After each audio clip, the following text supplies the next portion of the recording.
Forget what you heard. Yeah, boy!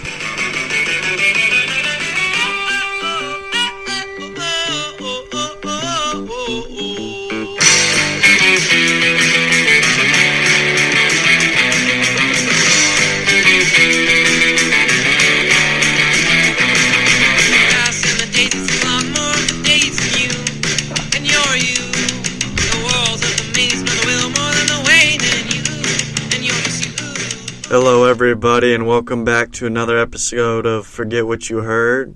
I'm Aaron. And I'm Luke. And today we're going to be going over way too early fantasy overlook. Our specialty, baby. We're going to see how, the draft affected some of these players and teams. Moving pieces, moving parts, new players on different teams. Who's going to stay consistent? Who's going to be that guy this year, who was good last year? Who's going to fall off a little bit this year, man? We're going to dive into it. Something brief, kind of going over each position, each team. Not every team, not every player, but, just our thoughts and feelings on certain guys. Early on, we're going to keep bringing out content. We'll give you rankings. And stay tuned for the end, man. We're going to have a bold prediction. We plan on doing a bold prediction at the end of every fantasy episode leading up to the season. It's going to be exciting, man. Yeah, and like Aaron said, man, this is our specialty. I have a lot of fantasy knowledge. It's just always been in our genes. It's always been our thing, our game to play. It's our forte. It gets our juices flowing. Yeah, man, it's our thing, man. And it's an exciting time, when fantasy's coming around, when football is getting back up. Rookie camp started today or yesterday, and it's exciting to see those guys back out there on the field, man. Yeah, it's like a dream come true, actually having a podcast and be able to talk about fantasy. I guess you guys, we didn't really advertise as a fantasy, but really that's me and Luke's niche. Is we just love fantasy and we can talk for hours about fantasy on theories. We definitely have different views, but they're very educated. And sometimes we just do the eye test, you know what I'm saying? We got that gut feeling. I get it a lot, and usually it's right, so make sure you listen to me very well. I'm just kidding. That's a little pompous. But no, we sound very arrogant and stuff, but in reality, we're very knowledgeable on this fantasy topic. And, we hope you stay tuned all season to hear, our input, our thoughts on, fantasy, who's going to be the pickup of the week, guys you need to go buy, which guys you need to go sell. Yeah, man, it's exciting being able to talk about fantasy football and, other people can listen to what we had to say. It's a great thing, really. Yeah, I'm looking forward to it. Yeah, so we'll start out. I did want to ask you a question or two. Uh-huh. Starting out with fantasy, how did the 2021 draft affect, some of these players going to certain teams, and what does it mean for guys that were already previously there on the team with these rookies coming in? Can you give me a guy or a team or a situation that you think, one of these drafted players might come in and affect positively or negatively? Yeah, and I think it's a great question, and I think the position that really was shaken up after the draft, I believe, was the wide receivers. My biggest question or, scenario is Waddle to the Dolphins. What does that mean for Will Fuller? What does that mean for Devontae Parker? Does it open things up for them? Or is he, stealing targets? How does that work? And I guess it's hard to tell. You're not going to be able to really tell right off the bat, right now, but until we see how they use Jalen Waddle, where he's playing, I guess training camp and preseason. Is there going to be preseason this year? Yeah, I'm pretty sure. Yeah, it's just going to be interesting for me because, Will Fuller's the big play guy, but I think Jalen Waddle is also capable of being a big play guy. I don't know how they'll use him. Yeah, my first thoughts on Waddle going to Miami, it's going to open up the running game for sure. But I also think it opens up things for Devontae Parker. Having two field stretchers kind of on the outside or inside, wherever you want to play him. But with Will Fuller, taking the top off the defense and, Waddle, maybe playing closer to the line, with his quickness and agility. And then, your main number one option in Parker, I think it opens up a lot for him. I think Parker's a big winner from that, out of that receiving group. Would you say that Devontae is the guy to have in Miami in terms of fantasy? Yeah. At least going into drafts, I think Devontae's a guy you want to target. I would say it would be Fuller, before the draft, but with Waddle, kind of similar. They'll be used differently. Fuller's known for having his big games, but in terms of consistency and being able to, feel confident starting a guy week to week, it's definitely Parker. I think he could be. I honestly have a feeling that he could have a career year. Yeah, I like Devontae, but I think going into the draft, people that don't, I'll say they're like fantasy novices, I think they would take Will Fuller and Jalen Waddle over Devontae Parker. Yeah, I agree. Both of them. They draft him over just because. The upside and just new faces. The big play. Yeah, but I agree. I agree with you. I think Devontae's the guy to have just because of consistency. And he had a great year last year. Yeah. I think he's overlooked. And his only downside is injuries. In all honesty, when he plays, he's a stud. I still like Devontae Parker, but I used to love him. Late bloomer in his career, but he's put together some nice years, man. He's their number one. Big body, possession receiver. You can go get it, Yeah, I like Devontae. And then for another situation that's kind of a sticky situation in terms of wide receivers is, Jamar Chase. Does he just walk into that locker room and say, "Hey, man, I'm number one. This used to be my quarterback in college. You guys are going to have to move around a little bit. T. Higgins, you can take a step back. Tyler Boyd, you're not really a number one. This is my job." Does he have that kind of that push or pull just to kind of come in there and just be like, I'm the guy? I think he does, honestly. I think he's kind of got that, alpha male mentality and having the confidence that he's already played with Joe Burrow and put up, ungodly numbers. Whenever I look at those numbers, I'm like, dang, man. Yeah, I think he can just go in there and, command all these targets and be the number one, honestly. Yeah, for sure. I think he's the number one from day one. But for fantasy purposes, as much as I hate to say it, I think this negatively affects T. Higgins. Another outside guy was kind of their number one on the outside. I think he slides into the number two role on the outside in 3 receiver sets. But Tyler Boyd might be safe here. He's more of a slot guy. He's still going to play. He's still going to get snaps. A lot of catches. A lot of targets for sure. But the alpha there is Chase now. Definitely hurts T. Higgins. Chase is going to... And another thing I want to mention, too, is rookie receivers produce in fantasy. That's another thing you guys shouldn't overlook or let them slip in drafts. Because in a lot of times in, redrafts, they'll slip real far. You start taking, Michael Gallups or just guys down the board who are probably number 2 or number 3s on their team at that point. And you might as well take the upside of, Jamar Chase, Devontae Smith, 2 guys who could potentially be the number 1 on their teams rather than taking, Curtis Samuel, who's the number 2, or Jerry Jeudy or someone like that. Go ahead and take the upside pick with Smith and Chase, with them being young and sliding into their number 1 roles on their team, taken so highly in a draft. Yeah, just keep that in mind when you're drafting. That's one thing I do want to mention. But yeah, I think Chase is in line for a healthy year, a healthy amount of targets. Let's hope Joe Burrow comes back healthy. I know in the past, quarterbacks coming back from ACL injuries kind of underperform. They're not as good as they once were for that just 1 year.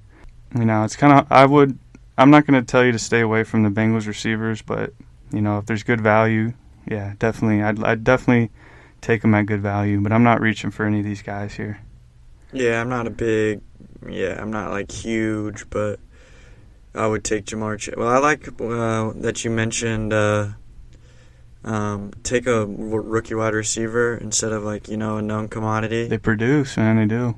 Yeah, and they can surprise you, man, in many ways. Yeah, it's a good risk to take. I agree with you. I like that. Yeah, Justin Jefferson, DK Metcalf, AJ Brown.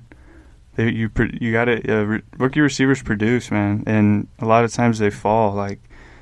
honestly, I'd rather take a gamble on Chase than like Kenny Galladay. Like, yeah, he's maybe the alpha, but the amount of weapons there in New York, and Daniel Jones is iffy.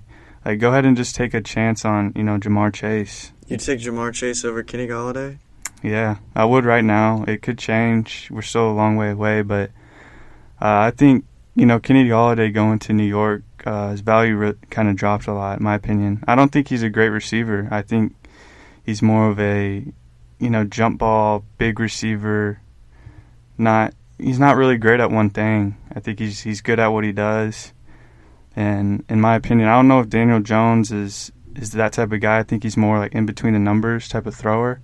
Or maybe, he needs a Kenny Galladay to open it up, because they never really had a big body guy, with Slayton and Shepard kind of being more speedy and not really big bodied, go get it outside the numbers guy that they're lacking. So maybe Galladay is what Daniel Jones needs, and maybe it'll open up that offense and help him. But it's hard for me to trust Daniel Jones right now, and there's just a lot of weapons there with Tony being drafted there, Evan Ingram, Barkley's back. Barkley's going to be the main focus. I think they're going to look to run the ball a lot, especially bulking up the O-line the last few years.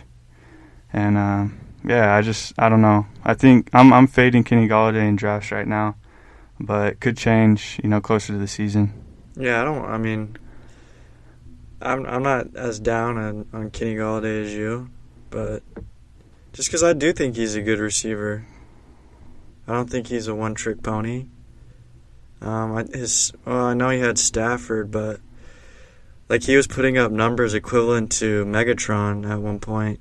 I think his first 3 seasons or something. Yeah. But I don't know if that's Stafford, but yeah, it's not. I would take Kenny Galladay over Ja'Marr Chase. I'm taking. They're right next to each other for me right now. But like you said, I want the upside. I don't see much upside in Kenny Galladay in New York right now.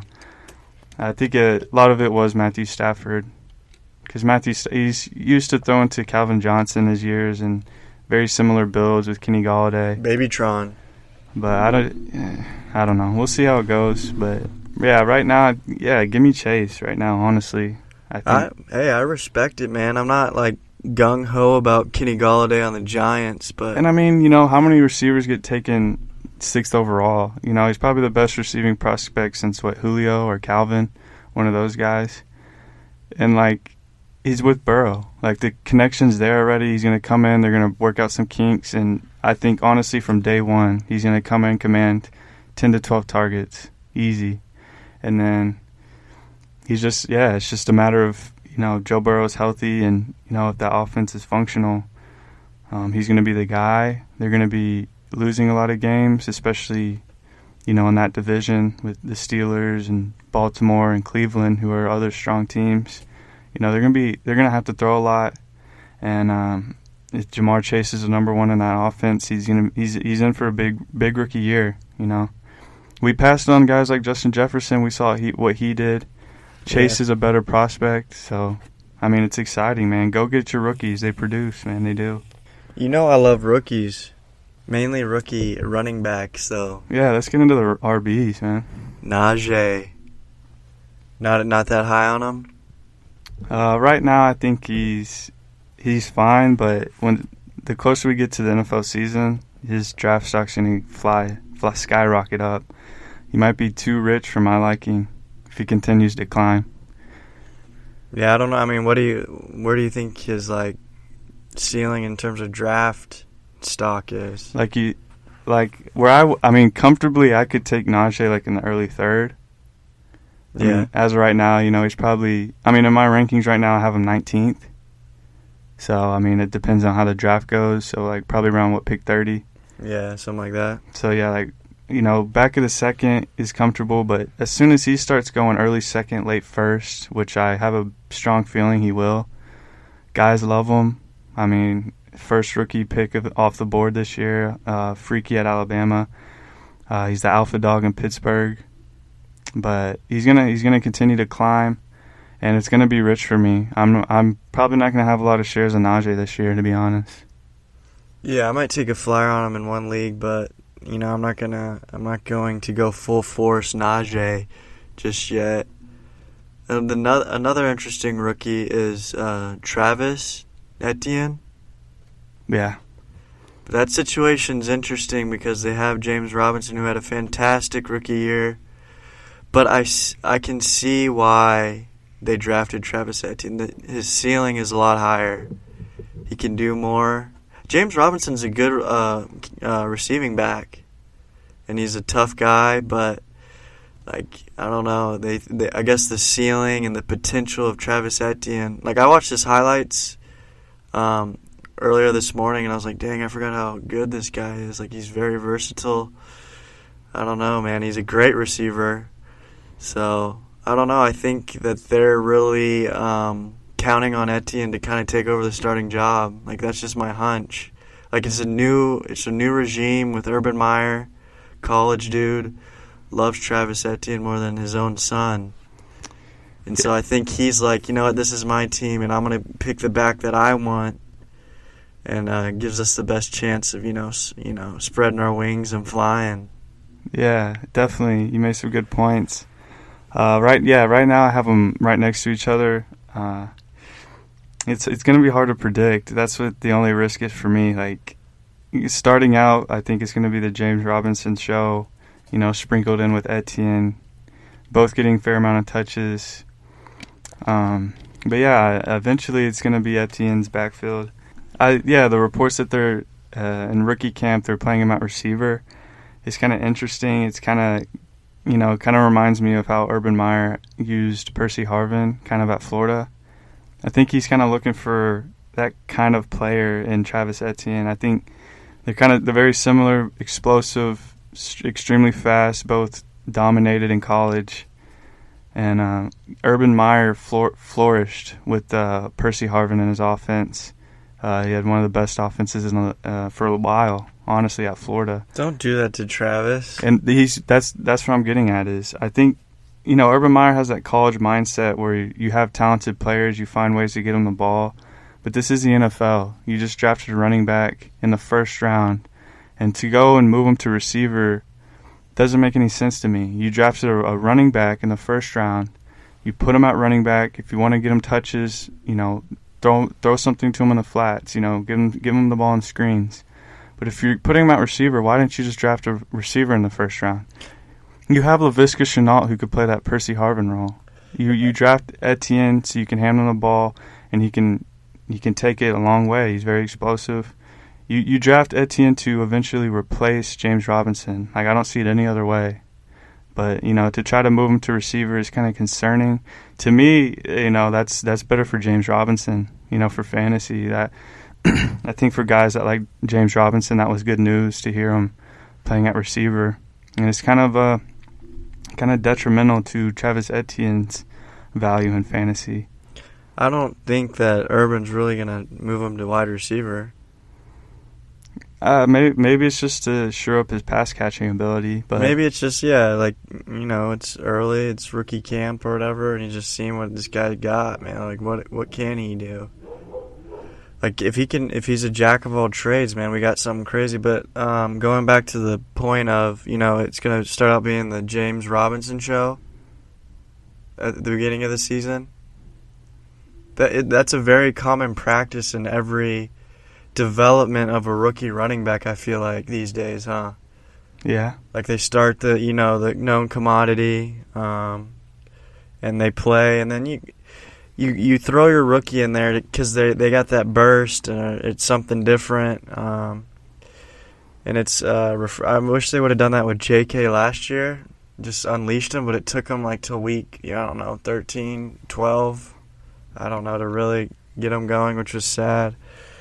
But, and there's another situation like Melvin Gordon and Javonte Williams. I think at the beginning of the season, yes, it'll be Melvin Gordon's show. But any minor injury, any setback, any fumbling issues, you put Javonte in there, and he starts, what he's capable of doing, his potential, being that rumbler, stumbler, bumbler.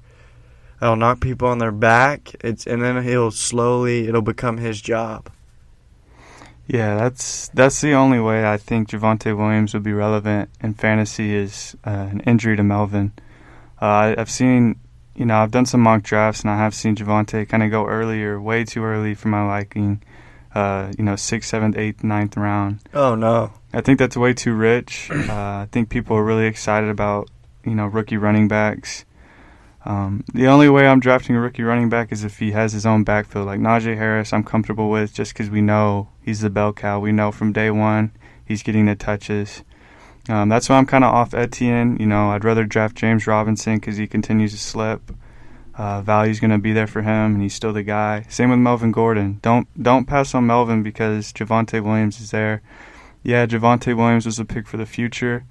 They still have Melvin for one more year. I think they're paying him $6-8 million a year. It's $8 million. He's gonna play. If he's healthy, he's playing. Javonte Williams will get sprinkled in here and there, but he's not going to be fantasy relevant until there's an injury. So don't go out here all excited. If you have enough bench spots, to roster him and hold on to him, go ahead, but don't spend early on him and capitalize on Melvin Gordon, kind of slipping down your drop boards because Javonte Williams is scaring people off. But trust me, don't do it. I did it last year. Yeah. With multiple rookie running backs. Don't let your head get too excited. Stay true to your heart. Melvin Gordon's there. He's gonna play. Same with Robinson. From the get-go, they're gonna play. It's gonna be their shot until they mess it up or they get hurt. So the only surefire alpha, this is their backfield rookie, is Najee Harris? Yeah. Yeah, Michael Carter with the Jets. But there's Tevin Coleman. Yeah, Ty Johnson. He has a good opportunity to take him over eventually, but from day one, there's going to be – that's a whole committee all the way through and through. But you can take a risk on Michael Carter because, if he does get hot and he is the best back there playing, early on, he's going to get the carries. Yeah. But they got – like I said, man, it's a risk, big risk on rookie running backs unless, Kareem Hunt with the Chiefs. We know he was getting the rock. Spencer Ware was there, but – they spent a third. We knew that it was going to be this Kareem Hunt show. Dobbins was a risk. He was the best player in that backfield, but we knew Mark Ingram was still there. We knew he's getting paid. We know he was going to still play. It's the same situation with Melvin. It's the same situation with James Robinson, and I think these picks are kind of more so for next year and for the future. Etienne for dynasty leagues is a great pick, a great guy to have on your team. Same with Javonte Williams. Those are probably going to be the alpha dogs next year. But, for 2021 seasonal leagues, don't overthink it, man. Don't risk it, man. Just take the smart pick, the starter. Don't overthink it. Yeah, because really hamper your roster in the long run. And trust me, it really takes a toll because you don't want to cut them ever.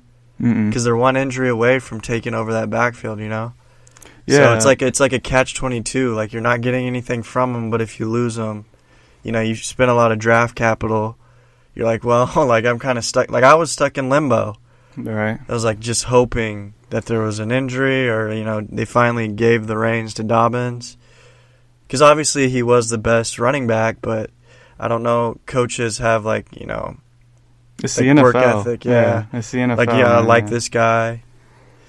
But what's his name? A couple guys I want to get into are Trey Sermon and Kenneth Gainwell. Trey Sermon was drafted by the 49ers, and Kenneth Gainwell was drafted by the Philadelphia Eagles. Those guys are kind of, lesser thoughts when it comes to rookie running backs. Trey Sermon's kind of jumping up a little bit. What do you think about Trey Sermon, and do you think he'll be relevant in 2021? I think he will be just because of the 49ers offense. They have definitely had multiple successful running backs in this offensive scheme that Kyle Shanahan runs, with Mostert, Tevin Coleman. Who's that one guy that would come in? Jeff Wilson? Yeah, Jeff Wilson, and he scored 4 touchdowns. He's still there, man. I like him. Yeah, so they have, and I really like Sermon, man. I like, he's a big boy. I think he's a very, very good running back, but I don't know if it's a huge, if he'll have a huge impact, but I definitely think he'll get some touches and, kind of, I don't know if they'd split it because it's basically Mozart's backfield, right? Yeah, it's Mozart's backfield right now. So with Trey Sermon and Kenneth Gainwell, does that kind of push you off Mostert and Miles Sanders at all? Or are you still drafting them, thinking they're going to get most of the touches starting from day one? Miles Sanders, not so much. It doesn't scare me off at all. Okay. Because Miles is that guy. Yeah. I think he showed it, man. His big plays last year were crazy. If he could just stay healthy, he's a great running back. But do you think it's more of a problem for Mostert? Yeah, I think it is. I mean, Mozart, he's got the NFC Championship MVP, that crazy game. He had a crazy Super Bowl too. Mm-hmm. So, I mean, he's got the pedigree, but he is older. He's been around a little bit, right? Yeah, he's been around, but his mileage, he's, 28, 29, but the mileage isn't there. He's a young 29. Yeah, I guess so. But his injury history kind of works against him. Yeah, he does have some injury history, but when he's on the field, man, he produces. But I'm not really scared. I would still take. But when you're drafting Mozart, you have Trey Sermon in the back of your mind, for sure. Of course. I don't really have. What's the other guy's name? Jeff Wilson. He could be a problem. No, the guy for the Eagles they drafted. Oh, Kenneth Gainwell. Yeah, I don't think about him at all. Yeah, I wouldn't either. But with Kerryon Johnson, Boston Scott, I mean, at the end of the day, it's going to be Sanders. But they do the RBBC, the committee. I do think Gainwell is going to play. How do you know they do the RBBC? It's just the way it is. It's just what's going to happen. I don't like that. Yeah, it's fantasy stupid owner? for fantasy. Yeah, no one likes a committee. Yeah, like the Buffalo Bills with Devin Singletary and Zach Moss last year, very frustrating. Yeah, it seems like most teams, if you don't have a bell cow, you're basically stuck in a committee. It's kind of frustrating, but it's what we see more and more. We see more and more of it every year. It seems like. Well, it makes sense because running backs are. Yeah, like last year with Swift and Adrian Peterson. Like, just give the ball to Swift. Like, we don't need to see Adrian Peterson anymore. You think we're looking at that biasly because we're fantasy owners? Absolutely. Yeah. Like, absolutely. Like, a real football fan, AP probably played better, honestly. But, fantasy owners want to see DeAndre Swift. We want to see the guy who can make plays, you know what I mean? I don't know. If I was a coach, I'd definitely have a bell cow. Yeah, I'd ride him until the wheels fall off. Like, if I had, especially a 3-down guy, too. But, like I said, if I was the Buffalo Bills head coach last year, I would have, had Devin give Devin Singletary a shot. Because he does have flashes. He did. He had a shot. Yeah, with Zach Moss out. Yeah. He did. And he wasn't bad. He was 80 yards a game, But I don't know. I just want to see if this guy can be a bell cow. So I'd give him, the most opportunities. Yeah. I see what you're saying. But if he's not cutting it, put Zach Moss in and see what he's got. And, something that kind of works reversely is, guys like Antonio Gibson. He's kind of, was a receiver for most of his college career, and then kind of transferred to a running back. They kind of held his reins back with J.D. McKissick kind of being the 3-down guy, and kind of just running him on first and second downs. But I think they're going to start pulling him back or letting him go a little bit. I think they know how he was kind of just learning the running back position last year. I think he's kind of getting his feet wet. He's up to his knees now. They're gonna look to let him loose. J.D. McKissick is gonna be there, but I think his value is gonna, drop from what it was last year. And Antonio Gibson is a guy to target big time this year, especially with what he did on only first and second downs. And they know he's capable of catching the ball because obviously he played receiver. But, last year they didn't. Like I said, I think they're just trying to let him learn the running back position, strictly just running it, getting him to understand it, to get a feel for it. And once they start implementing him on third downs and passing plays, he's going to be a 3-down back. He's going to be extremely dangerous. And he's a borderline top 10 running back to target, potentially in 2021, but definitely in dynasty leagues. Like, Antonio Gibson is a guy you want to target. I love Antonio, and I think, like you said about J.D. McKissick, they had Alex Smith. the check down queen. It's true. And I think, they should let Antonio become the third down back. And the game that solidified Antonio Gibson to me last year, Thanksgiving against the Dallas Cowboys, the 4 touchdowns, not just goal line runs, man. He was doing 40 yards, 60 yard. I was like, dang, this guy's really, really, really got it. Like, he's got the talent. Like, now, I was very indifferent on Antonio Gibson going into the year just because, he was like a Swiss Army knife, played a lot of wide receiver. But obviously, he's got the makings of being a good running back, and he's learned. And, if you have something special like that, let him go, man. See what you got. You got Ryan Fitzpatrick now, man. Yeah, I think that's their thought. Is like I said, let him learn the running back, and then once he learns running back, we can implement him as a 3-down back because his hands are there. I know they know that. But I just want to another thing I noticed too is like I was doing a mock draft, and like some guys took like David Montgomery or someone over him. So I forgot about Davey, man. Antonio Gibson fell to me. I took him, and in the comments, all I put was, "Y'all remember what he did on Thanksgiving versus the Cowboys, right?" That's all you have to say, man. That's it. And then, they all posted SMH. Yeah. Shake my head. I got like 3 likes, and people were like, "Yeah, man, I can't forget that one." But it's just, don't pass on, elite talent. Like, if Gibson's falling, if J.K. Dobbins is falling, don't pass them, man. Don't take a receiver over those guys. Grab those guys, and you'll reap the rewards, especially in 2021. What do we think about David Montgomery? The opportunity, is it still there? Yeah, for sure. I don't know, man. It's been 2 years of kind of the same old. Last year, man, he blossomed. Did he have 1,000 yards? He had to have. He has those good games, and then he has those duds, like the 13 carries for 30, 40 yards. Yeah. It's just, I don't know, man. I mean, I'll be honest with you, man. If he drops, I'll take him and be very happy with it. Yeah, it kind of depends on what you do in your draft. Like, what's your draft strategy? Who falls? Like, personally, I like to take 2 running backs, and if I can get David Montgomery as my RB3, like 10 out of 10, I'll do that. But having David Montgomery as your RB2 is a little bit uneasy for me. I don't like the feeling of that. No hate. I mean, he's still a top 20 running back for fantasy. But like you said, the games that he did blow up on were against kind of stinky teams, stinky defenses. Justin Fields is going to only help him once he starts playing because of his rushing ability. The RPO? It's going to, and with rushing ability, I think it opens up, running lanes because they're kind of on their toes about Fields, potentially running out of the pocket, breaking a big one. Maybe this is Opportunity's year. Yeah, I think he could have a great year. Who's their backup? What's their depth chart? Damian Williams and Tyreek Cohen. Well, Cohen will be back because he was injured all last year too. So, maybe all that passing volume comes down a bit, but, he's definitely going to have a lot of rush yards and potentially a lot of rushing touchdowns. Yeah, I mean, if he falls, like you said, if how my draft strategy is 3 running backs in a row.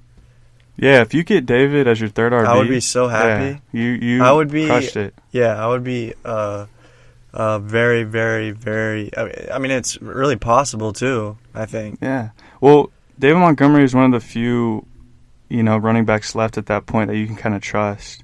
Chris Carson, Josh Jacobs, Kareem Hunt. Right after that, it kind of drops. James Robinson, James Conner, guys like that. You kind of don't want to.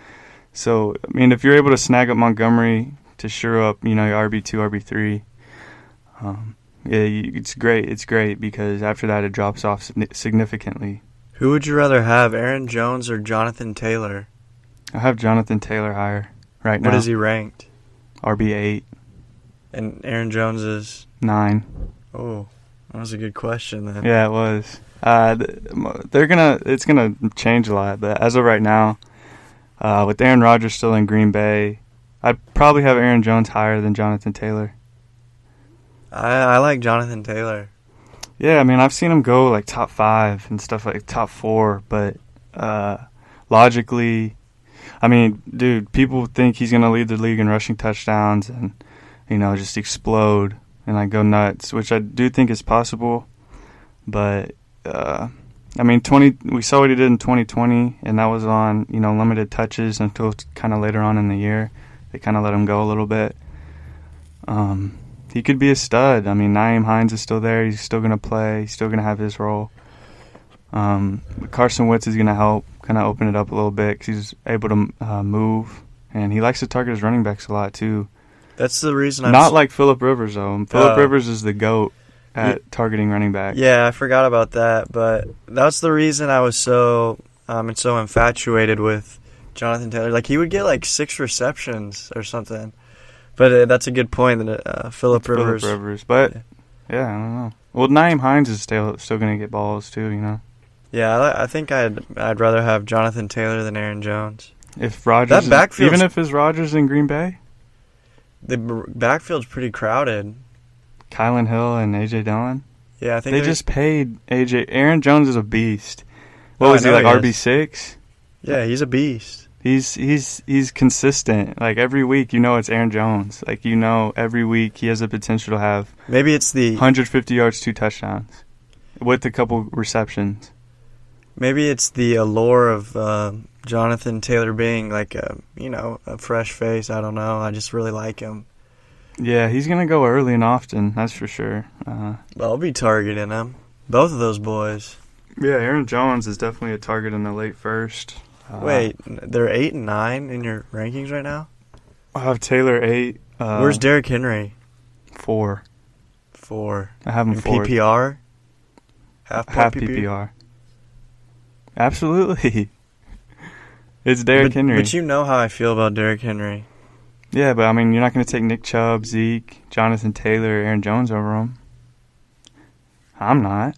Derrick Henry, yeah, right. Derrick Henry week in and week out is that. I can make an argument for all those running backs. Oh, because they catch passes. Yeah. But guess what? It doesn't matter. I think Derrick Henry's going to slow down one of these days. No, I think. But actually, his workouts are starting to scare me more and more. Derrick Henry's so big and built to just last for a long time. And all he needs is that 1-2 runs. Dude, and he gets, 25 carries a game. No other running back gets that many carries. Yeah, I mean, you convinced me. 4 is fine. 4 is probably too low. So it's like probably Christian McCaffrey, Saquon. I have Dalvin too. I trust Dalvin probably more than any running back in the draft. I love Dalvin. Like, trust in terms of 3? Like, producing. Saquon's my 3rd running back. Who's 5? Alvin.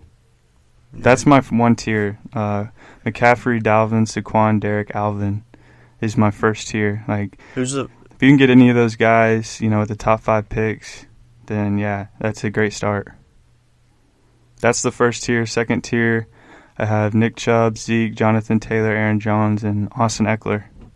Do you think that I know every fantasy draft is different, but like, do you think that there's a potential that a fantasy draft, everyone drafts all 10 running backs in the first round? Yes, 100%. I think Campbell's League's got a good chance. People are starting to learn. I think we did last year. No, but but like, if you're in a random league or you're in a mock draft, there's always that person that takes Patrick Mahomes.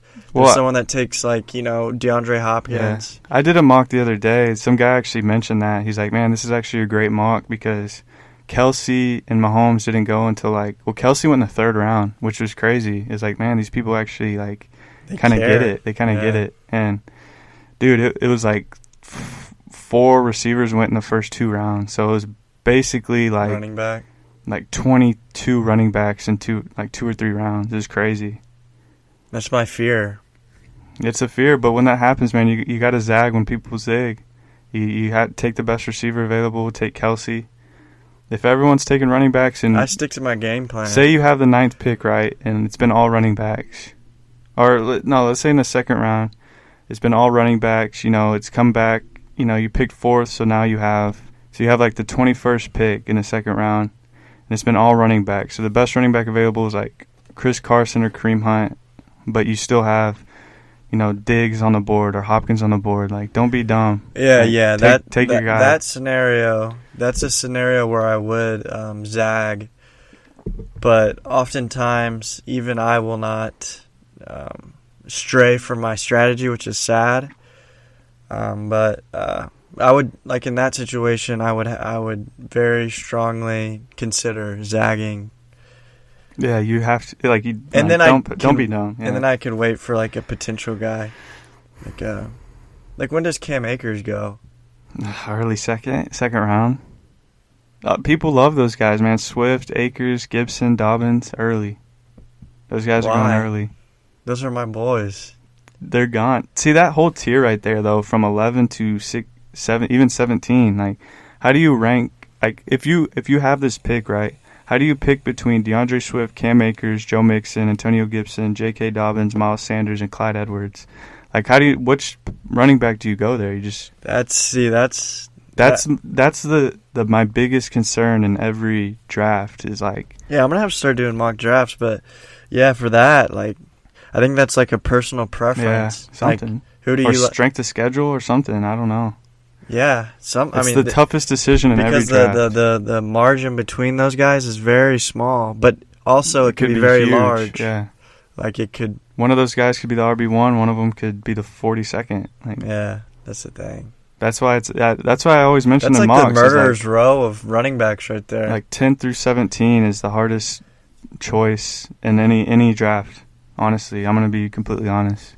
Like, it's easier for receivers because, Amari Cooper. Like, you can't go wrong with those guys because they're normally around the same spot every year. But upside guys with Swift, Akers, Gibson, we haven't really seen them do it for a whole year. So the risk is definitely there, and it's hard to distinguish them. Yeah, I'm looking forward to doing some mock drafts now.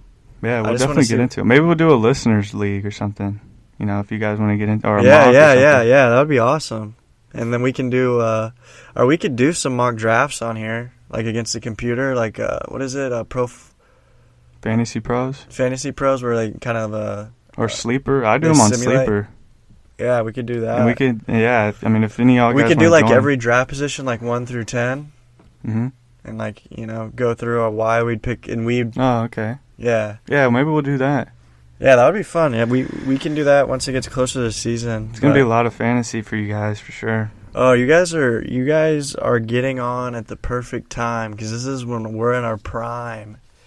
Okay, that was a lot about running back. So we'll talk about some overlook on some of these quarterbacks here. I guess the top for me is Mahomes, Kyler Murray. I have a big feeling about Kyler Murray. I know I've been bringing him up to you. Yeah. He's my quarterback to get if you're going to get one early. What round? If he's there in like he's normally there in like the 6th round, but if he's there for me in the 7th, I'm not going to hesitate. That seems like a bargain. What's Patrick Mahomes? Well, it depends on which league, because like sometimes super flex leagues or 2 quarterback leagues. But like a standard. But like standard 1 quarterback, yeah. He's like 4th round, Mahomes. And you said Kyler's like 6, 7? Yeah, but Allen will go, and sometimes Lamar Jackson. Does Kyler usually go 2nd in these mock drafts? No, it's on average it's Josh Allen. Is 2nd? Behind Mahomes, yeah. Holy mackerel. He finished as a QB1 last year. Oh, I know that. Yeah, so I got him in the 10th round, baby. People love Josh Allen, but I think my guy this year is Kyler. That's only if he's there in the 7th. He's normally there in the 6th, but I don't like the feeling of taking one that early. But if he's there in the 7th, yeah, I'm not going to hesitate. I have a question for you. What if Deshaun Watson plays? If he plays, I have him probably 6th. Really? Yeah. What if he's traded? I have him 6th above Russell Wilson. Is that low? That seems low.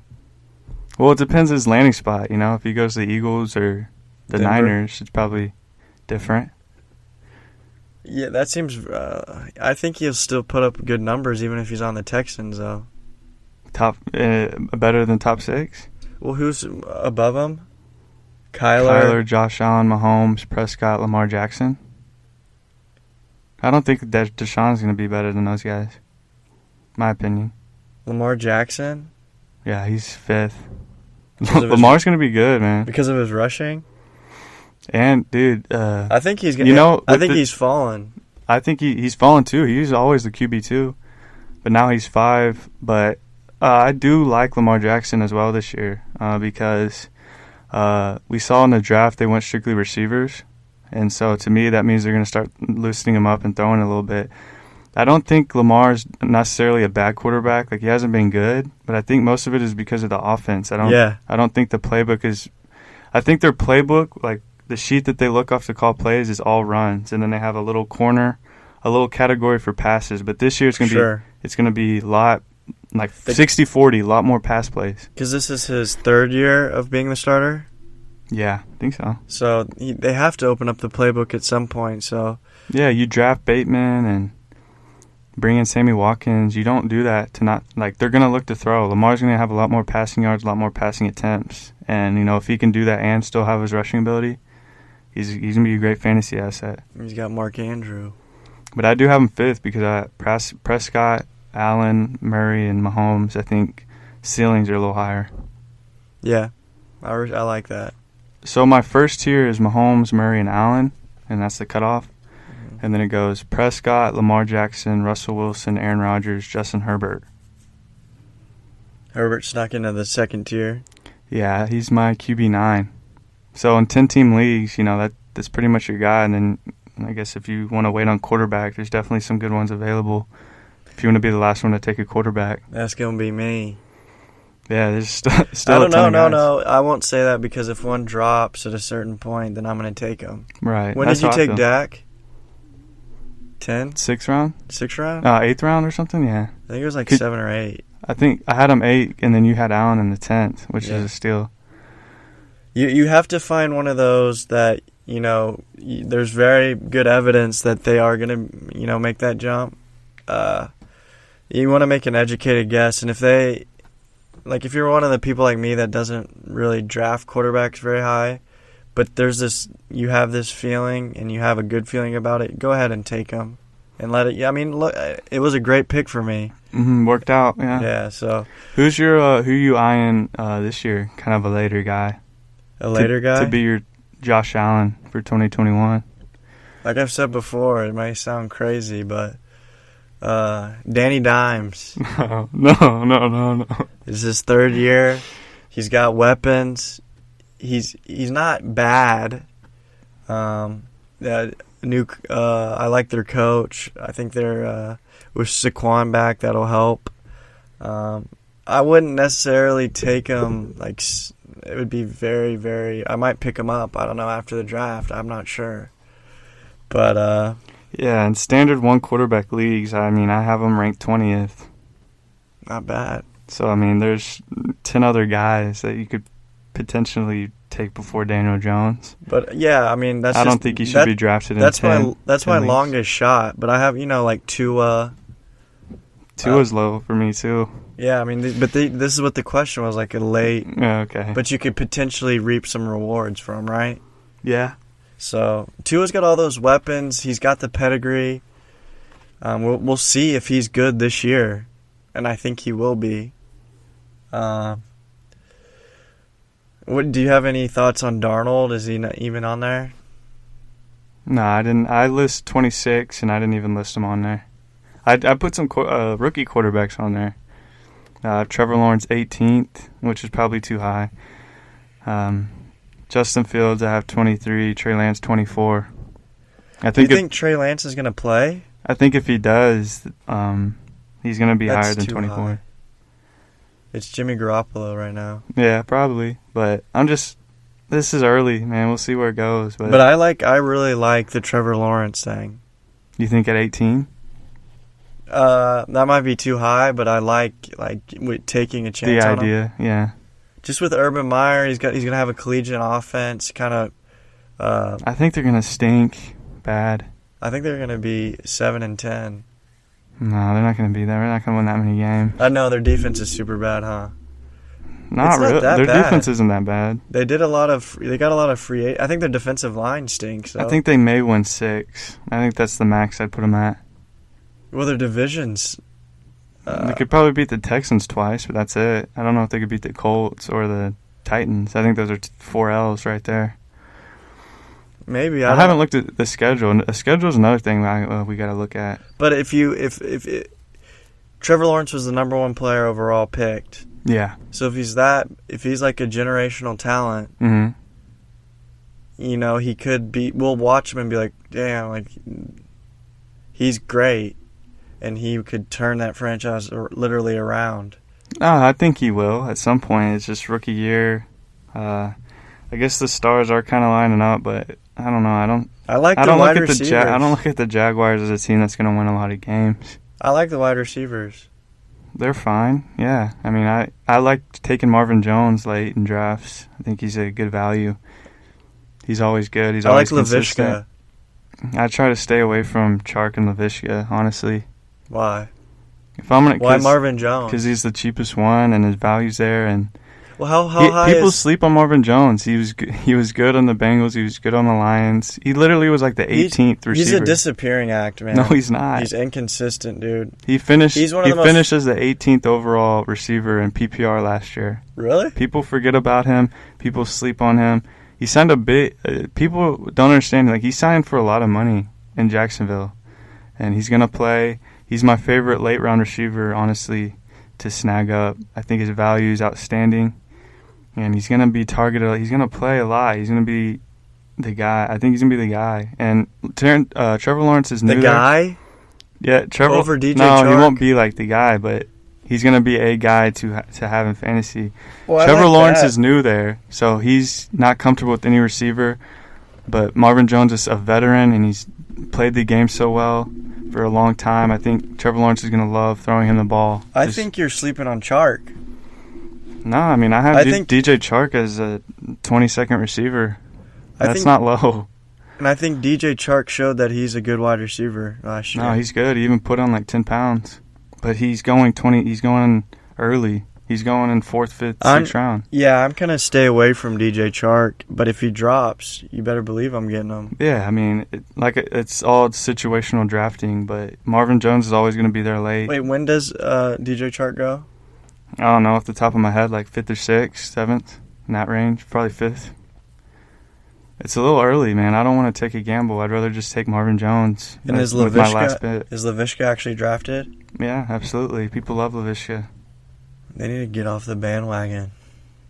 I don't know, man. There is some weapons there, but value-wise, it's Marvin Jones. I don't mind him taking a flyer late in drafts. He's always good. He's paid a lot of money. Trevor Lawrence is new. He's going to like him. Who's their tight end? Tim Tebow. Oh, yes, sir. He's back. Trash. Have you seen him catch the ball? Yeah, it's like watching bubblegum. I watched a tape of him on the Jets, and he ran a flat, and the ball hit him in the head, in the helmet. Yeah, I don't know. I hate that. Urban Meyer's dumb. I hope he gets fired in less than 3 years. I like Urban Meyer, man. I don't. I don't really like Cliff Kingsbury that much, like when college coaches go to...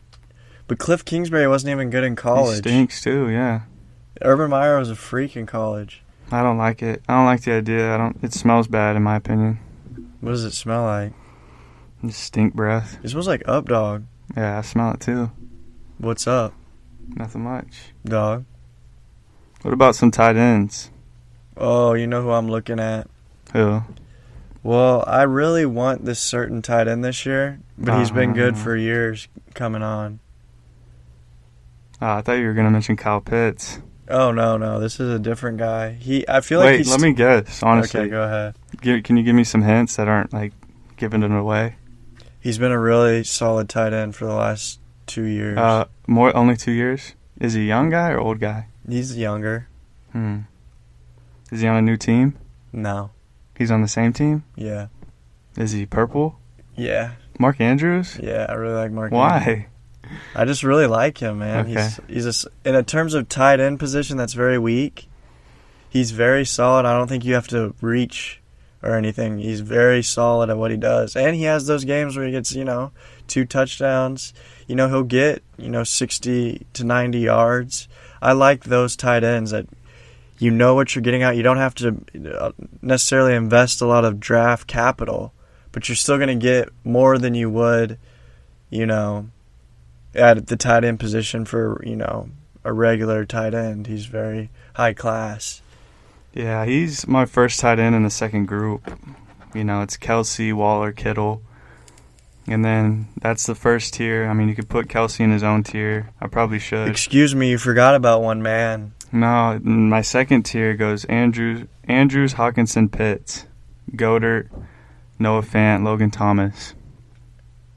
Who was the second guy in the second tier? TJ Hawkinson. Oh.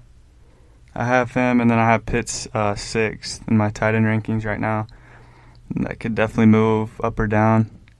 I have Dallas Goedert a little too high. I think I want to put I think I'm going to move Higbee up to 9th, move Logan Thomas to 8th, and Noah Fant to 7th. Who's that tight end on the Rams? Tyler Higbee. The other one? Gerald Everett's on the Seattle Seahawks. No, remember the guy I told you about? Oh, yeah, Jacob. He's got like 2 first names, I think. Yeah. I don't know. You might have to watch out for him. I like Higbee a lot. He's late. He's always you can always get him in the last round. And good offense. You got Stafford there. He's going to be playing a lot of snaps with Gerald Everett gone. Where's Gerald Everett on there, on the Seahawks? For my ranks? Yeah. 18th. You don't like him? No, I do. I just like I like some other guys. I think Gerald's good. If you looked at the player list, you wouldn't have him over some of these guys. I'd have him over Ertz. Ertz isn't on my list. Where's Noah Fant? 7th. Behind Pitts. Yeah. Yeah, I like Noah Fant. He's a good guy to target. I would my strategy every year is to wait for tight end. If you don't get Kelsey or Waller or Kittle, just wait. All those guys from like 4 to like 15, I think are all pretty similar. Kind of same producers. I think statistically, that's how it lines up, and that's how it goes every year. But 2020 was kind of an outlier. I think there's a lot of good tight ends.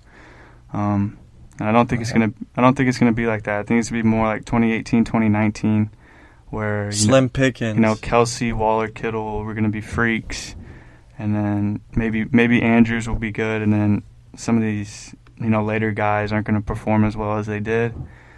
But there's always that one guy who breaks out that you find later on. Robert Tonyan was the one last year. Certain guys, but you have some new faces. Where's Pitts going in mocks? Irv Smith. Finally has a starting job. Adam Troutman in New Orleans has a starting job. Anthony Ferkser for the Titans, now that Jonnu Smith's gone, another guy to target.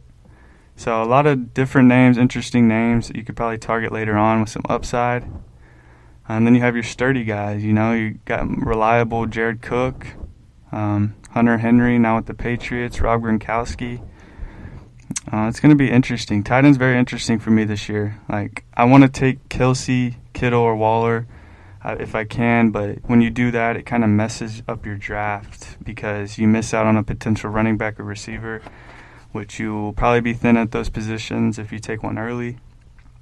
But, if you wait on tight end and you're able to hit on one of these guys later on, that's really going to make your team very strong, very scary. Cut the crap. When does Kyle Pitts get drafted in mocks? Early. Like what fifth round? 5th round? Yeah, he's I ain't getting him. He's normally right after Kelsey, Kittle, Waller. 5th, 6th round, real early. And in our league especially, someone's going to take him early. We already know it. Yeah, I have a feeling I know who it's going to be. Who? Rudy. Yeah, he would. He'd take Najee too, early. Yeah, he'll do something weird. He'll have Baker as his quarterback again. Yeah, probably. But, yeah, Pitts is fine. I'm not going to have him in any leagues probably, but he'd be a fun player to own. I know that. He'd be a fun player to have on your team. And rookie tight ends are also kind of scary. Kyle Pitts is a tight end. He was drafted to be a tight end. And, Kelsey's rookie year, he didn't even play. Kittle wasn't as good. Andrews wasn't as good. Hawkinson, was drafted 9th overall. And he didn't perform like he should, straight out the gate because tight end's a tough position, for a young rookie. But, maybe Pitts will be the outlier and he'll just be an absolute freak from the get-go. But, I think 600, 700 yards, 4 or 5 touchdowns, maybe 6 is fine. I think that's about the range. Where's Thaddeus Moss on your ranking? Nowhere near any one of them. You don't believe in him? Nah, I'm good on that. CJ Uzoma, Drew Sample are still there. He's not going to play over those guys. How do you know? Because he's not as good as them. I think he is. I don't think he is at all. I think he's their literally just depth, like third tight end. Watch out. Go ahead, man. You can have all the My bold Thaddeus Moss prediction you is want. that Thaddeus Moss has a better career than Randy Moss. Oh God, let's cut the I'm the just mics, kidding. man. That was a joke. Cut the mics. I do like Thaddeus Moss though. Yeah, I don't know. I don't even have Evan Ingram ranked, but he could have a solid year. I like Evan Ingram this year. I don't like the idea of all those weapons there, but if they have a good offense this year, he could be something special. I do like targeting the NFC East tight ends this year, though. Blake Jarwin, Dallas Goedert, Logan Thomas, Dalton Schultz. Evan Ingram. No, Blake Jarwin.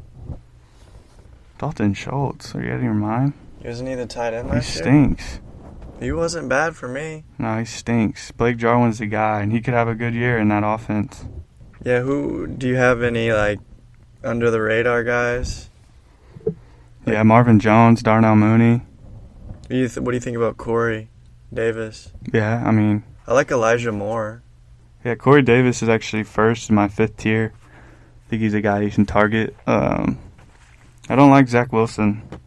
I don't think I'm going to like him this year. I don't think I am either. Like, Corey Davis will probably be the alpha, but, the alpha's, 800 yards, 6 touchdowns maybe? Like a Brashard Perryman. I don't want that anywhere near my team.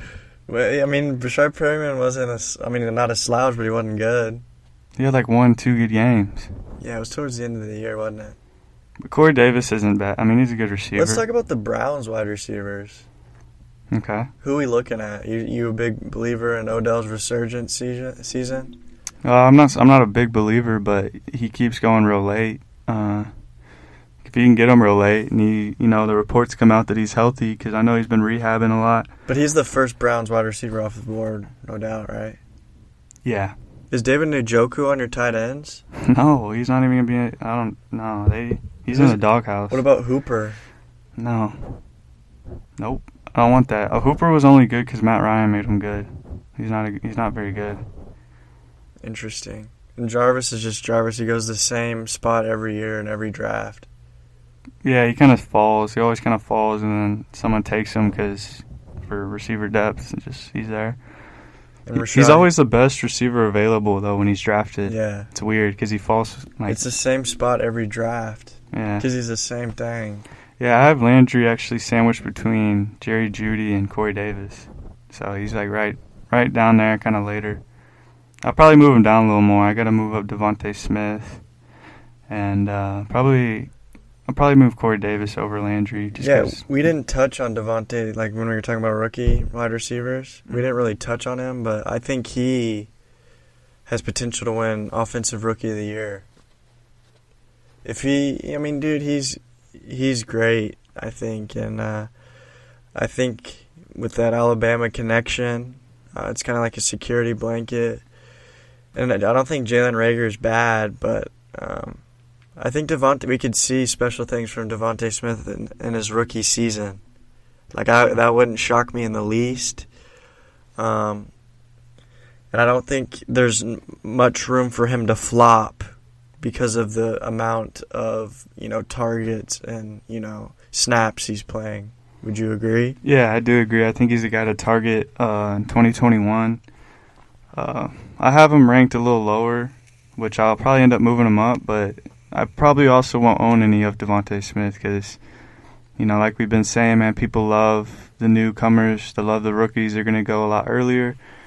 They're all going to get reached upon. People are going to take them way earlier than they should be going.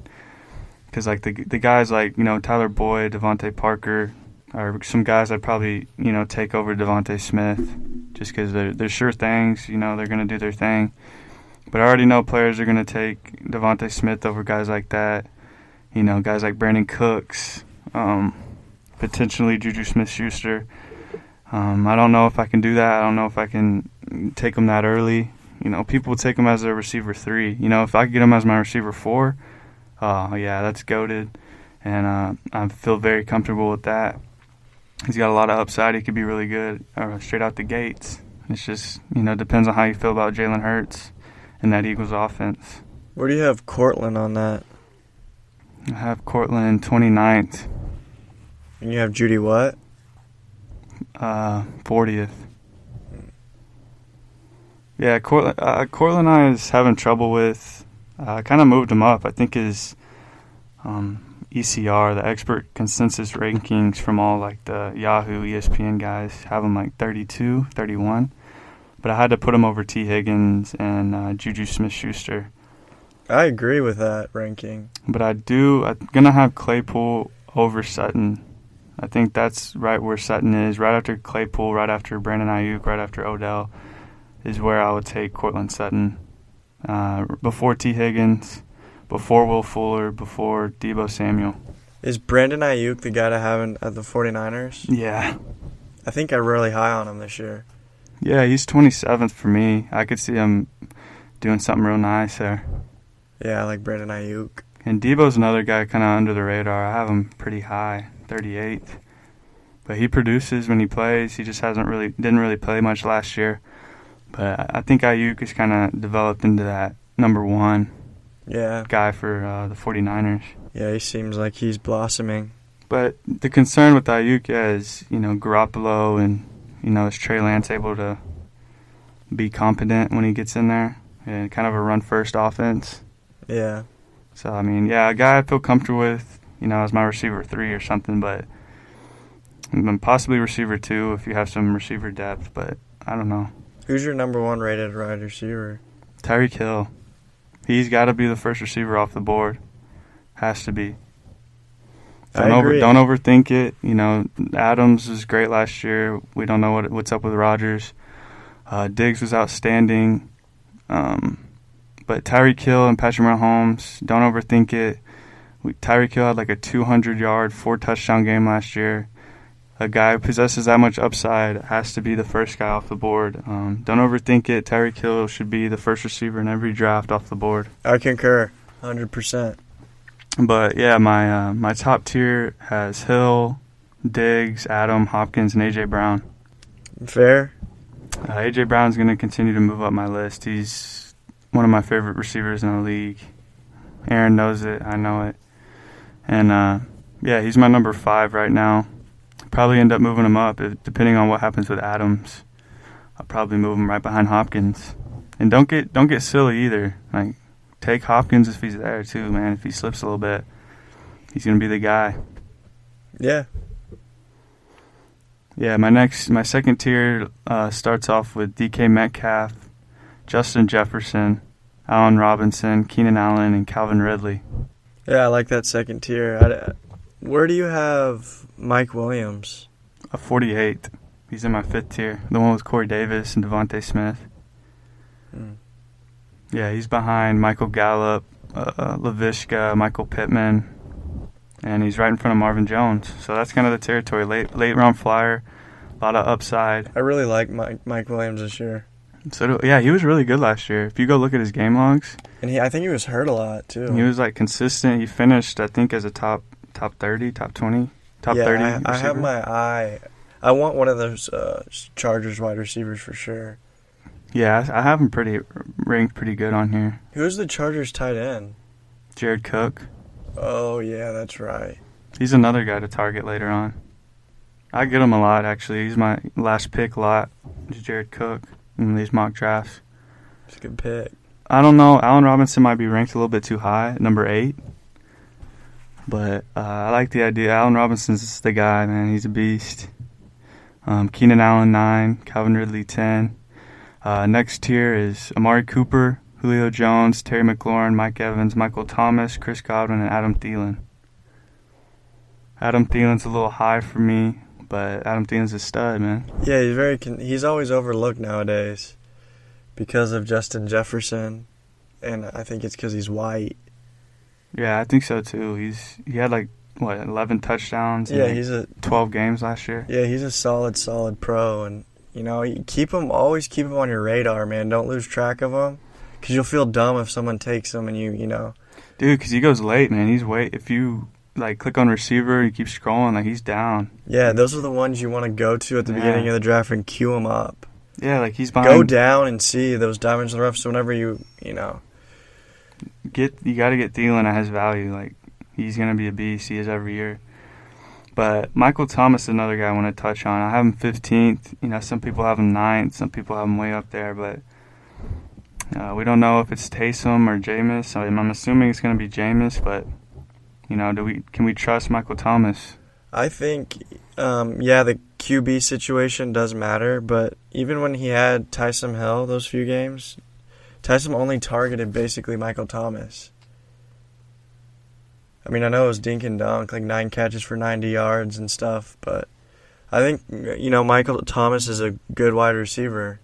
I think, where do you have him ranked, 15? Yeah. Receiver 2. Yeah, I mean, that's a fine, just wide receiver 2 is a fine range, I think. I'm probably moving him over Mike Evans, though, looking at it. I don't know if I would do that. Mike Evans has big games, and he has games where he stinks. But he scores a touchdown almost every game. 3 for 54 or 6 for 68 or like. Yeah, but he scores a touchdown almost every game. I don't know. Yeah, I mean maybe, but I don't. The game log is concerning to me. I'd probably move up Michael Thomas over him, but you know I couldn't put him over Cooper. I can't put him over Julio, and I can't put him over Terry McLaurin. I think he falls right behind those guys, though. Where's Robert Woods and Cooper Kupp? Yeah, Robert Woods is the top of my 4th tier. Receiver 18 is Robert Woods. Cooper Kupp is 26th. I think that's fair. Yeah, he's a little lower. I have DJ Moore right behind Woods. Tyler Lockett is another guy you can't sleep on. CeeDee Lamb. DJ Chark, Kenny Golladay, Jamar Chase, Deontay Johnson, and Cooper Kupp. I feel like CeeDee Lamb's moved up a lot. Is he? Yeah, 21 is borderline receiver 2, but I'm not putting him over Lockett, DJ Moore, Woods, Thielen. He used to kick my butt and it made me mad.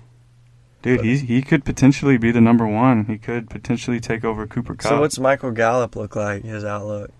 46 in that same tier with Mike Williams and them. I don't really like Michael Gallup. It's a great offense. He's going to score points, score touchdowns. I just don't like. I mean, I like Gallup. I think he's a good player. I'm just targeting Amari Cooper and CeeDee Lamb. Yeah, and Blake Jarwin for me. Potentially. Yeah, what about Julio? Where do you have him? 12th. Which is a lot higher than most of them got it. He's like 18th or 16th, but if Julio falls to like 4th or 5th round in your drafts, that's asinine.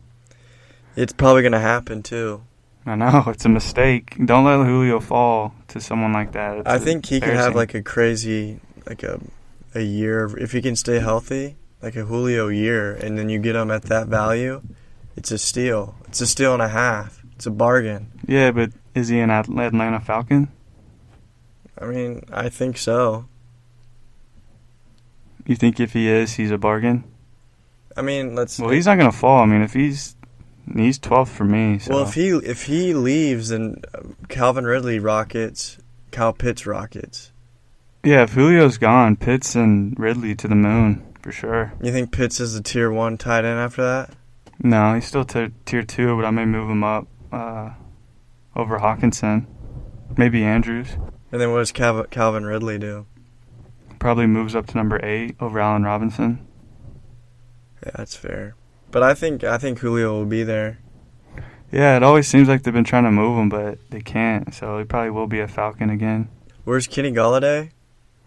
23rd, which is probably, I don't like it. I think he's too high. I'm telling you, I'm passing. Where's Odell? I'm passing on Golladay this year, folks. Let someone else draft him. Where's Odell? 28th. Behind Ayuk. I think he's being slept on. Potentially, man. He's ruined people's leagues like 2 years in a row. I understand it, but yeah, maybe you're right. Maybe this is the year he bounces back. But man, I've seen him absolutely destroy, championship teams. Yeah, but that's injury. Yeah, he's been injured like every year. He's been on the Browns. I mean, maybe it's just a thing. It's kind of hard to draft Odell and not be worried about him being injured. I'd be fine with taking him late. Late? 28's not very late. I mean, he's still going. That's late for him, man. Yeah, late for him. I mean, if he's 100% healthy for 17 games, yeah. What about A.J. Green? I have him at 69, behind Rondell Moore. Interesting. Yeah, rookie receivers produced. What about Christian Kirk? I have him 61. I liked Kirk. I think I like something about Kirk, man. I liked Kirk before they drafted Rondell. Rondell kind of pushed me off him, but I still have Kirk ranked a little higher. I like Kirk. I think AJ Green is dust. I don't think he's gonna play a full year. And if Kirk's the number 2, man, he's a good player. I don't know. AJ Green might be sneaky. He could be. I mean, people draft him. I'm not gonna draft him. I'm staying away. But he could definitely hit. Who knows? I mean, Hopkins is getting the targets. It's just, how are they gonna fiddle targets to Kirk, Rondell Moore, and AJ Green? So it's like It's gonna be a pungent offense. Yeah, Kyler Murray. Go target Kyler Murray. What about James Conner? I have him kind of high. I gotta move him down. I have him over Mostert, which is a mistake. I have him over Ronald Jones. I have him over Chase Edmonds, David Johnson, Mike Davis, Leonard Fournette. He's RB28 right now for me, but is he the starter? I think so. Who would it be? Edmonds? Yeah. That'd be crazy. If what? If Edmonds was a starter, in a good way. Oh, so you do think it's the Conner is the starter? I think he is. Didn't they pay him, or was it not that big of a deal? I don't think it was that big. Maybe like $3 million. Oh no, I think they should. I like Edmonds. So you don't like Conner this year? No, I don't. I've never liked him. We'll see. Yeah, I don't know, but I mean, you probably get a lot of red zone opportunities, like goal line, like Kenyon Drake. 8 at the goal line. I think he's gonna play Kenyon Drake's role. Honestly, what was Kenyon's role? The 1A to Chase Edmonds 1B. Maybe switch off series. Kenyon was frustrating as a Kenyon Drake. Maybe he had a good year, but maybe they'll switch off series. But Conner's in like goal line situations. Yeah, like Kenyon. Exactly. Kenyon never gave up goal line. I think that's Conner's role, which I think could be good because I think Drake had like almost 1,000 yards, 10 touchdowns. Yeah, he had a nasty amount of goal line carries. Which, I mean, is Conner a better running back than Drake when he's healthy? No. You still think Drake's better? Yeah.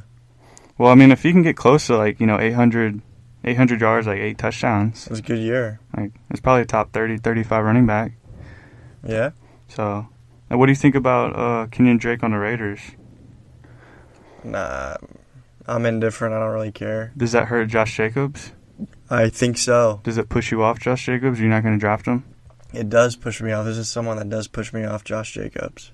So I hate it. You won't be targeting him? I hate it because I like Josh Jacobs, and I think he is an every down back, but John Gruden had to bring in... Yeah, you know how we feel about John Gruden.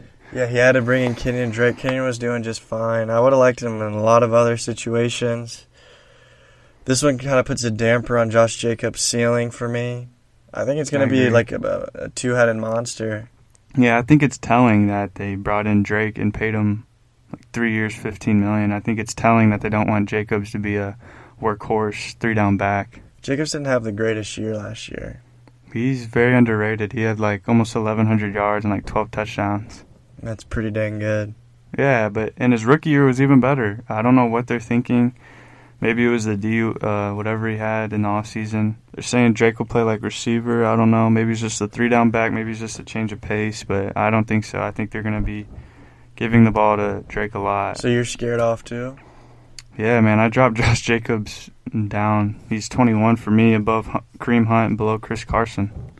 Normally, he's a top 12 guy to target, but he's definitely down, unfortunately, and he definitely pushed me off unless... No, if Jacobs is there in like the 4th round, yeah, he's probably someone I want to get. But other than that, man, it's kind of sad to see that. That's one of the only ones that really, really bothers me is the Kenyon Drake signing. Yeah, what about Ronald Jones? I like Ronnie. Even with Leonard? I like Lenny. I don't know, but I don't know. What do you have them ranked? 30th for Ronald Jones and 34th for Leonard. It's just too much of a two backfield, but they're both really good. Yeah.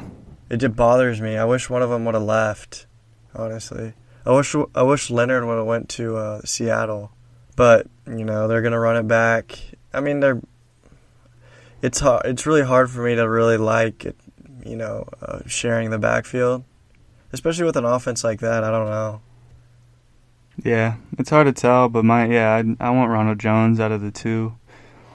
He had a quietly good year last year, and I think he's the guy. And Leonard's kind of the change of pace. He'll get his touches, he'll get his work, but you don't think Leonard changed minds after the playoff run or the Super Bowl?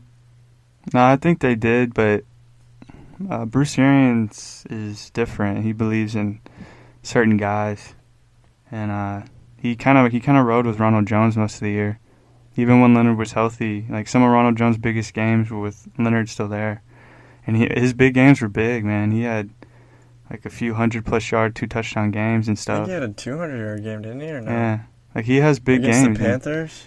Yeah, and that was with Leonard still healthy. So, yeah, I'm still banking on Ronald Jones. I'm still drafting Ronald Jones. And they're going to score a lot of points. It's Tampa Bay. They're going to be down in the goal line. He's the goal line guy, so. Yeah, I would take Ronald Jones. But I wouldn't mind settling for Lenny as well. Yeah, you can still get. Yeah, they're only 4 spots apart, but prefer Ronald Jones. Would still take Leonard Fournette. Someone else. Oh, Damian Harris. What is the Patriots' backfield looking like? I love Damian. I like it a lot. He was solid, very solid last year. Showed, he's got what it takes. And I think with more weapons on the outside, it opens it up the middle for him a little bit. Maybe Mac Jones helps with that too. And I think he's like a solid back. What do you have him ranked? Top 20? 29th. Right above Ronald Jones, right behind Raheem Mostert. I like him more than that. Yeah, I think he's going earlier than that in drafts, which probably means I won't get any Damian Harris. But, he's a good back. It's just like the Patriots' back's hard to to predict, to project. James White's back. He's a third down guy, which really limits Damian Harris's receiving abilities. Ramondre Stevenson is a bruiser back who could potentially get goal line carries. Cam Newton's another basically back who's going to steal some touchdowns. And it's basically guys with certain roles. Damian Harris would be the guy in between the 20s, only on first and second downs. Yeah, that's what he was last year. That's kind of frustrating. Yeah, but he was really good between the 20s. He was fine. He never really got 20+ carries. It's always 12 to 15 or 16 with 100 yards. Not scoring many touchdowns, but he's a solid back. I think he's a really good back. Unfortunately, he's not the workhorse guy, but he's going to get work, and that's why I kind of have him lower. But he's getting drafted a lot earlier than that. But I'd still rather have Mostert and James Robinson and Myles Gaskin and Melvin Gordon over Damian Harris right now. I would rather have Damian Harris than James Robinson. Okay, fair The other ones I can agree. What do you think about the Houston backfield? Too crowded. Nobody there for you? I'm staying away from the Houston backfield. No David Johnson, no Phillip Lindsay? Nope. Fair enough. I steer clear of things like that. If David Johnson slips a little bit, I might take a flyer. A guy I do want to mention, though, is Gus Edwards. I think he's a great target later in drafts. Tony Pollard as well. I think those are some guys you got to get on your bench as your RB, like 4 or 5 if you can. Tony Pollard and Gus Edwards could be league winners.